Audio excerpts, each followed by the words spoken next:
Hello, Oh, hello. we've Hello. Hello, managed. Beata. Hello, Charlene. How are you? I am very good. How about you? I'm also very good. Very Hello, good. Poland. Hello, everyone. I know Hello. I'm backlit, so I'm going to stay Hi. this I way. see you have a very nice weather and you are still in the sun. Yes, we are in the south west of France, actually, where Armagnac is being produced. Wow. Actually, So you're not in Champagne, not in no, I am grape not. house. We have a winemaker meeting this today and tomorrow, and we are standing in one of the most famous Armagnac properties. It's Wow. Chateau de l'Aubade, and you can see the beautiful vineyards. Not I our see. vineyards, though. Great. But luckily, Great. I have brought with me something here. Very good. Very good. That's what I wanted to ask. If we are prepared for the champagne tasting. Of Okay. course, here I am. I am very well prepared with everything here. Good, good. So am I. So am I. Actually using a Drappier glass as well. So cheers. Fantastic. Santé, santé. Cheers, cheers, Hello, everyone. something. Okay, Santé. Charlene. So, well, it's a bit of a pity you are not in the Champagne region, I but know. anyway, it's great we are meeting and it's great to see you and host you here tonight on our Wine Avenue Live. Well, to introduce you, what is, I think, absolutely amazing and impressive, that you are the 8th generation in the Drappier family who owns this champagne house for over 200 years. Yes, yes. I mean, I'm not responsible for all of it, of Okay, everything that happens before us, and we're very lucky to still be three generations working together. So it's quite unique in Champagne to have this luck. But yeah, my family has been growing vine since 1808, so it's very much of an independent family story, and still today, because three generations working together. I myself have a young daughter. She's 18 months. She's a ninth oh, generation. So congratulations. yes, yes, yes. Wonderful. So the Yeah, ninth history is very important. present already. Great, absolutely. So you are working in the vineyard together with your grandfather, Andre, yes? Yeah. So And, Andre, my grandfather is turning 94 this year. mhm. So he's not. He goes in the vineyard still. He goes out with the car with my father, but he doesn't work in the vineyard per se. He still works at the estate with us. He meets the customers, everything. But really, my father is still making the wine with my brother and everything. So we're, yeah, my two younger brothers, my father and my grandfather, all working together. Great, absolutely amazing. And this is going on. This history, I will repeat it again for the ones who have just joined us, that this history of your family owning this vineyard is since 200 years, since 1808, actually. Yes, exactly, exactly. Absolutely wonderful. And you are the 8th generation working Yes, in the vineyard. And your ninth generation is already present as well, your little daughter. yes, yes. Wonderful. Okay, so, Charlene. So tell us something about the vineyard itself, about where it's located, because you have a special location. It's Urville. It's not in the area which usually everybody knows. So Yeah, Rennes and Ferney. So it's a yes. specific area, and we would like to know a little bit more about it. Yes, of course. Yes, you already talked about history, which is a very important part of our identity. And the second thing that's really important to us is our location. Geography is very important in to understand what we are, what we do, what we became. So we are located in the southeast corner of the Champagne appellation. So as you know, Champagne has a border in terms of where you can farm your grapes to make champagne. It's pretty wide. Not a lot of people know that the Champagne region stretches from the northwest of Reims, to Mm-hmm. the southeast corner. So that would be more than 200 kilometers to go from one side to another. And we're really sitting at the bottom southeast corner, which Okay. is in the Aube region, Mm-hmm. and it's very close to the Burgundy border. So we have a lot of heritage with Burgundy, actually. we are halfway between Reims and Beaune. So our history is really related to the planting of Pinot Noir. Yes, And this is, sorry yeah. to interrupt. Today, when reading about your winery, to refresh my memory, I liked very much a saying which you use on your website, that the Pinot Noir is in your veins. Right, yeah, that's true. Yeah, yeah, we could put it this way. Definitely, Pinot Noir is yeah. This pretty much it's going in our blood, you know, and it's been going in our blood for so long because it was planted. It was brought by a monk who came to Champagne 800 years ago. So the story with Pinot Noir and this region of Champagne dates back from the 12th century. So it's Incredible. yeah, and it's still running today. It's still what I have in my glass, which is 100% Pinot Noir. Right. Yeah, so this is a little bit to understand why we have this varietal as the most important varietal in terms of percentage, because out of the 60 hectares that we own, 70% is planted with Pinot Noir, which is more or less the rate of the whole Aube region. A lot of Pinot Noir. Yeah. A lot of Pinot Noir. Well, Yes. the neighborhood Yes. of Burgundy probably affects that a lot as well. Yeah. Yes. Yes. Yes. Yes. Okay, Charlene. So about the style of your champagnes, we know there is plenty of champagne houses, but you are unique for certain reasons. One of the reasons, of course, is that you belong to the same family for over 200 years. That's unique enough, I would say. But as well, talking about the style of the wines themselves, tell us something. What is so unique? What is so particular about your vineyards, your vinification style? Yeah. So starting with the vineyard, our ownership is very important. So as you know, Champagne, there's a lot of buying going on, and we have a very strong relationship with our land, with the vineyards that we own and that we farm and on which we have control.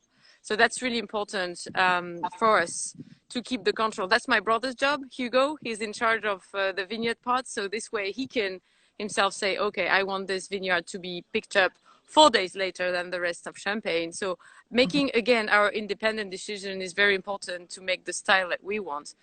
And that shows in some wine that are pretty generous, pretty aromatic because of the Pinot Noir, because of ripe Pinot Noir. So we tend to pick up grapes a little later than the rest of Champagne. We are organic on 16 hectares, so which is quite rare in Champagne too, where organic growing is really, really challenging. And in terms of vinification, it shows with practices with very low sulfur. So you are famous sulfide as well. You are famous for that very much, and we and all the consumers value you and your wines for that. And you have one very famous champagne, which is a Rodosage sans soufre. Yes.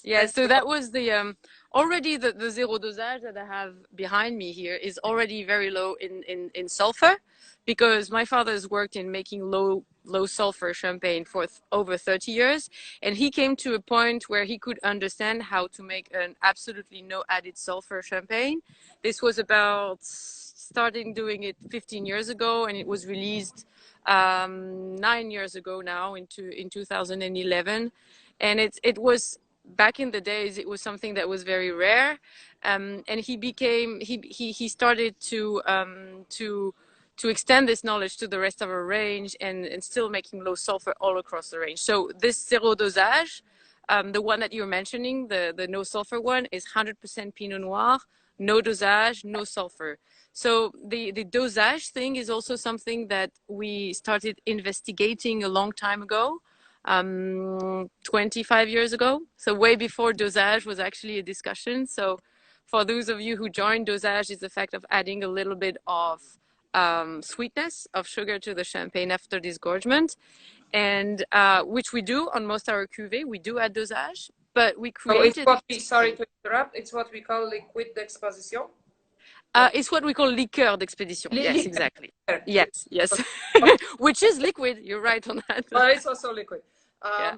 It's a mixture of wine and sugar, actually. Yeah? Yes, exactly. Yeah, it's sugar and wine. It can be different type of sugar, and it's the wine right after the first fermentation. So it's very, very heavy in sugar. It's pretty much like honey, basically. It's very syrupy. It's more like a syrup. And then just a little bit to fill the part that fell out of the bottle after disgorgement. Yeah. yes, so we use that to fill that gap, but we still have to add some champagne. So it's not only to fill a gap. It's mostly to add a little something to champagne, especially when champagne used to be very, very high with high acidity. And also because the palate back in the days was sweeter. So people who were drinking champagne were calling for something that was that had a little bit more sugar. But it's different now, actually. The yes, stuff, yes. the taste, let's say, of people, of the consumers has changed significantly. And now I think everybody drinking champagne looks for the brut or even brut nature style. More and more. It's definitely become more popular. Also in champagne, it's easier for us to make lower dosage because we know better when we could pick the grape. We also know better how to vinify them. So let's say it also makes it easier to make lower dosage champagne now than it used to be, let's say 50 years ago. So definitely something that fit our style. And that's been the case for a long time because of the Pinot Noir driven champagne. You have a lot of structure of shoulder in our champagne that don't necessarily need a lot of dosage. So it did become something that that is very much our identity. Brut nature. Brut nature also comes as a rosé. So we make a saigné rosé, so skin contact maceration with no dosage. Wonderful. That's what we are looking for. Everybody is now on a diet usually. So I have the feeling that when I drink Brut Nature, I'm doing something really healthy. You know, I'm drinking a champagne which has no sulfur, so I'm sure I will have no headache the next day. And I'm drinking something that has zero dosage, which means zero sugar. So yeah, which is basically why I took a Magnum. You know, you can drink it. You can drink a lot of it. Be able to drink even more. Okay, cheers. Yeah. Cheers, cheers, cheers, Sophie. Take this one.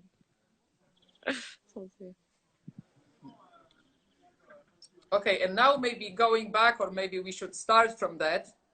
The bottles that are behind me, they are bottles of various sizes of your flagship, I think we could say, a champagne, which is called Carte d'Or, and it has a very nice yellow, characteristic yellow label.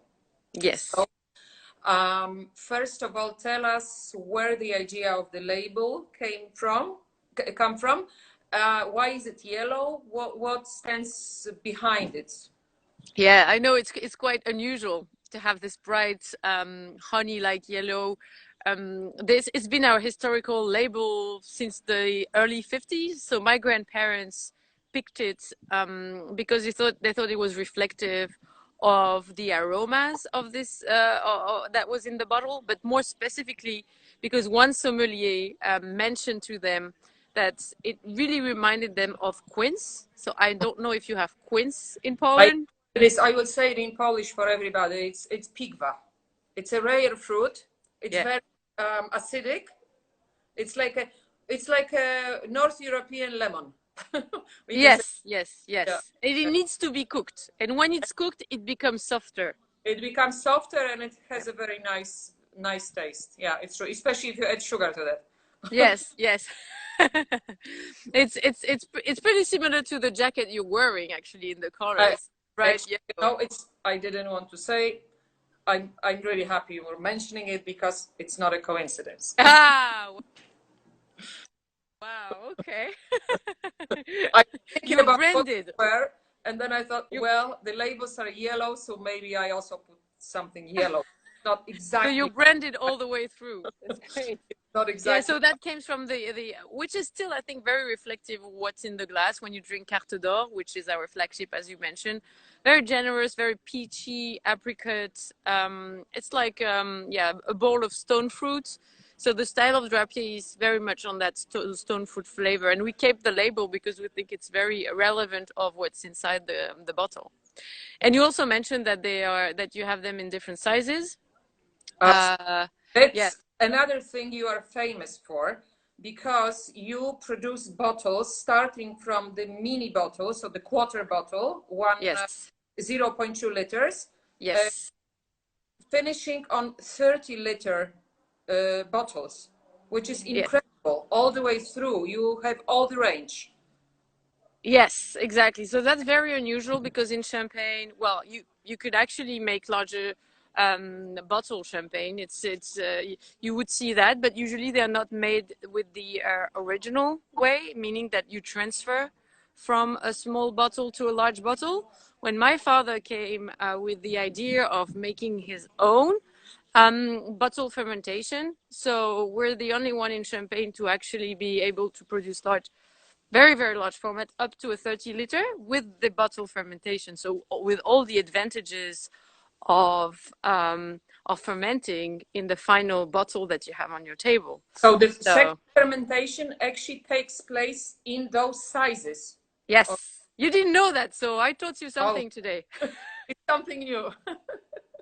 Yeah, it's incredible, absolutely. Yeah, and I love even to looking at these bottles when they are presented. We have the whole range in our office. You know, I always say, wow, somebody is making a great job here. And I remember your father, because he's always serving the new vintage, I think, of Provine, which did not take place obviously this year. Yeah. And special tool, like a crane almost, to move the bottle and to be able to serve to glasses, because it's so huge and so heavy. Yes, we call this a Vicanter actually, and it's specially made for large format to help you, because sometimes they can be very, very heavy. So yeah, and we worked on that tool with a Swiss company. So it helps you, because basically the largest bottle is about my weight. So you don't want to pour that on your own. Wow, that's a lot. Yeah, I was going to ask you that it's probably the 30-liter bottle. It's something around 50 kilos, probably. Yes. More or less. A little over that. A little over. Yeah. Yeah. Okay, wonderful. And when I think of when we talk about the big bottles, immediately what comes to my mind is your cellars, because you have to store them somewhere. And yes, the thing you are very famous for, that you have great cellars in 2 locations, and you store the large formats there, but also you have some special vintages of your various champagnes. Can you say something about that? Because Œnotech. Yeah, so I was mentioning earlier the monk who brought Pinot Noir to Champagne 800 years ago. He's also the one who actually built our cellars in 1152. So we have one of the oldest cellars in Champagne. So they're 800 years old. Sorry, I'm looking for some plug to my phone because I don't have I don't have battery. Apologies. But yeah, and in these cellars we also have the private family reserve, where we have vintages dating back 1959 would be the oldest vintage. Yeah. Still possible to drink that? Yes, it's completely possible. Some people don't like it. Some people love it. I love it personally. My grandfather doesn't like it because he's not used to drinking champagne that are 60-year-old. But because they are kept with their lees, it's also very interesting. They keep a lot of freshness and they don't have the final cork. So this is on these very old Œnotech vintages, we would do late disgorgement, so recent disgorgement. I see. Absolutely amazing. Is it possible for people from outside, not connected with you business-wise, to visit the cellars one day, to visit the winery? Yes, completely possible. We are open to the public, so it's no problem. Because we're not a tourist facility. You just have to tell us ahead, and we'll plan accordingly. But it's completely possible. We are located in a very small village of 120 inhabitants in the southern part of Champagne, and it's worth the trip. It's very rustic, very rural, very traditional too. But you could visit all the cellars. I've been there, luckily, I think 5 years ago. Yes. And I was absolutely impressed. One thing which we cannot forget, very important, is the Charles de Gaulle cuvée. What's the story of Mr. Charles de Gaulle? How come you named one of your cuvées with his name? So that's an interesting story. He actually had a house about 20 kilometers from Urville. That was really his home where he would go back, and he stayed there for 30 years. And he was a private customer of my grandparents, and he remained loyal to the Drappier champagne all his life. And it was not really an idea to market it this way, but we thought we'd just pay a homage to Charles de Gaulle, who was also from our region and drinking champagne. And it was only decades later that we actually entered the presidential palace, so the Élysée Palace. It was 20 years ago, and only with a blind tasting. So it was actually not related to Charles de Gaulle. Oh, I see. But my father likes to think that he entered in the back door, in the way that it's really the technical part that selected our wine, and it's not because we were the champagne of Charles de Gaulle that we entered. It's actually because the sommelier liked the wine, so it's more of a compliment. And yes, and we still supply the French presidency. The French president's palace. That's wonderful, because we call you the champagne of the French presidents. Yeah. Is it how we are known in Poland? Poland, yes, exactly. We always say that you are the champagne of the French presidents, and it's again another compliment for you, Charlene. And what are the plans of your champagne house, of your family, regarding development for the next years? That's a good question. I guess family champagne houses live on a different rhythm, because we do things for the next generation. So we're very, very long term. So we're still buying a little bit of vineyards. We're still growing in terms of land, because this is our roots. We are farmers at first, and we're still growing in terms of land ownership.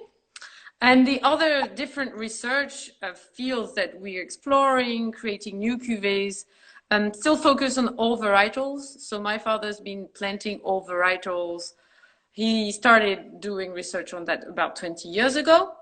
And we own the 7 varietals of champagne. Out of it, we make a special champagne that is a Blanc de Blanc. Oh, absolutely. One of my favorites. Number 2, just after Brut Nature. Yes, you like the Quatuor? Yes, I love it. So it's 100% Chardonnay made, yes? No, it's a Blanc de Blanc. That's another Blanc de Blanc that I'm mentioning, actually. It's a special project of a Blanc de Blanc with 4 varietals. So Chardonnay, Arban, Petit Méliès, and Blanc Vrai. So that was really something famous for the rare great varieties. Yes, exactly. And now we're researching on another varietal that is the Fromenteau, which is the equivalent of Pinot Gris in Champagne. So that's also something that we're working on to bring a little bit more diversity in our wine. So and they've been in our vineyards for decades, because my grandparents had them, their parents had them, but they were really never explored as much as we're doing today. So that's very, very exciting. My brothers and I are really excited about this new project. We farm with horses, and we want to farm more hectares with horses. So it's a small part of our vineyards, to be honest. It's very difficult to farm with horses. So that's my youngest brother's job. He has 2 horses, and maybe we'll progress in having more and farming more of our estate with horses. So that's another project. Absolutely unique again. So no machines in the vineyard. In this part of the vineyard. This part. Yeah, we're using electric tractors too. We're carbon neutral.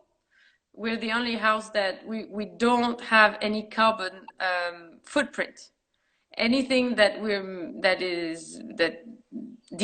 needs energy in the process is being compensated either with all the photovoltaic panels that we have at the estate, using electric cars, electric tractors, and compensating our emission.